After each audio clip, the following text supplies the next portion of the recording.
സ്നേഹപൂർവ്വം ക്ഷമ സീരിയലിൻ്റെ ലേറ്റസ്റ്റ് എപ്പിസോഡിൻ്റെ പ്രമോ റിവ്യൂയിലേക്ക് എല്ലാവർക്കും സ്വാഗതം. അങ്ങനെ അഖിലിൻ്റെ പിറന്നാൾ ദിവസം എത്തിയിരിക്കുകയാണ്. ആ ദിവസം വീട്ടിൽ രാധിക മോളും കൂടി ഉണ്ടാവണമെന്ന് ശ്യാം ആഗ്രഹിക്കുകയാണ് കേട്ടോ. അതിനായിട്ട് രാത്രിയിൽ തന്നെ രാധികയെ വിളിച്ച് നാളെ വീട്ടിലെത്തണം എന്ന് പറയുവാണ്. മ്യൂസിക് സ്കൂളിലെത്തിയിട്ട് അവിടെ നിന്നും ഞാൻ വണ്ടി അയക്കാം, അങ്ങനെ മോള് വീട്ടിലേക്ക് എത്തിയാൽ മതിയെന്നൊക്കെ ശ്യാമ പറയുവാണ്.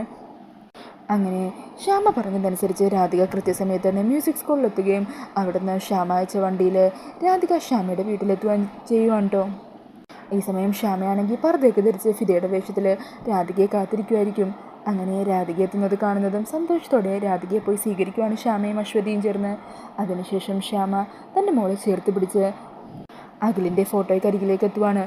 എന്നിട്ട് പറയുവാണ്, ഇതാണ് എൻ്റെ അഖിൽ സാറും. ഇന്ന് അഖിൽ സാറിൻ്റെ പിറന്നാളാണ്, ജന്മദിനം. അതെനിക്ക് മോളുടെ കൂടെ ആഘോഷിക്കണമെന്ന് തോന്നി. അങ്ങനെ പറഞ്ഞ് അഖിലിൻ്റെ ഫോട്ടോയ്ക്ക് മുമ്പിൽ രാധികയെ നിർത്തുവാണ്. അങ്ങനെ ആ ഫോട്ടോ കൊണ്ട് ആശ്ചര്യത്തോടും അതിശയത്തോടും കൂടി രാധിക ആ ഫോട്ടോയിലേക്ക് തന്നെ നോക്കിയിരിക്കുവാണ്. അത് കാണുമ്പോൾ തന്നെ രാധികയ്ക്ക് എന്തോ ഒരു പ്രത്യേക അടുപ്പം ആ ഫോട്ടോയിലുള്ള ആളുമായിട്ട് തോന്നുവാണ്. അതിനെക്കുറിച്ചൊക്കെ ഫിദ മാമിനോട് സംസാരിക്കുകയും ചെയ്യുന്നുണ്ട്. അതിനുശേഷം ശ്യാമ രാധികയോട് പറയണേ, മോളെന്നെ അമ്മയൊന്നൊന്ന് വിളിക്കാവോ, എനിക്കതൊന്ന് കേൾക്കാനായിരുന്നു. അങ്ങനെ ഒത്തിരി ആഗ്രഹത്തോടെ ശ്യാമ രാധികയോടത് പറയുവാണ്. അത് കേൾക്കുന്നതും രാധിക ഒന്ന് അമ്പരപ്പോടെയും അതിശയത്തോടെയും ശ്യാമയെ ഇങ്ങനെ നോക്കുവാണ്. അങ്ങനെ അവരോട് സംസാരിച്ച് നിൽക്കുമായിരിക്കും. ഈ സമയത്തായിരിക്കും കേട്ടോ അശ്വതി പുറത്തേക്ക് വരുന്നത്.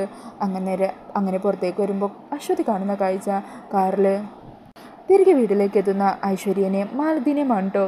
അങ്ങനെ അവർ തിരികെ എത്തുന്നത് കാണുന്നതും അശ്വതി ആകെ ഷോക്കായി പോകുവാണ്. ഈ സമയം അശ്വതിയാണെങ്കിൽ അവരുടെ യാത്ര മുടങ്ങിയ കാര്യമൊക്കെ ശ്യാമയോട് പറഞ്ഞിട്ടുണ്ടാവും. അങ്ങനെ ശ്യാമ എങ്ങനെയോ രാധിക അവിടെ നിന്ന് മാറ്റിയതിനു ശേഷം പർദ്ദയൊക്കെ മാറ്റി സാരിയൊക്കെ അണിഞ്ഞ് ടെൻഷനും പരിഭ്രമത്തോടു കൂടി താഴത്തേക്ക് ഇറങ്ങി വരുവാണ്. അങ്ങനെ പരിഭ്രമത്തോടും ടെൻഷനോട് കൂടി നിൽക്കുന്ന ശ്യാമയെ കാണുമ്പോൾ ഐശ്വര്യക്ക് ചില സംശയങ്ങളൊക്കെ തോന്നുന്നുണ്ട്. അപ്പോൾ അതൊക്കെയാണ് ലേറ്റസ്റ്റ് എപ്പിസോഡിൻ്റെ പ്രൊമോയിൽ കാണിക്കുന്നത്. ഈ ഒരു പ്രൊമോ റിവ്യൂ ഇഷ്ടമായിട്ടുണ്ടെങ്കിൽ മറക്കാതെ വീഡിയോ ഒന്ന് ലൈക്ക് ചെയ്യണേ.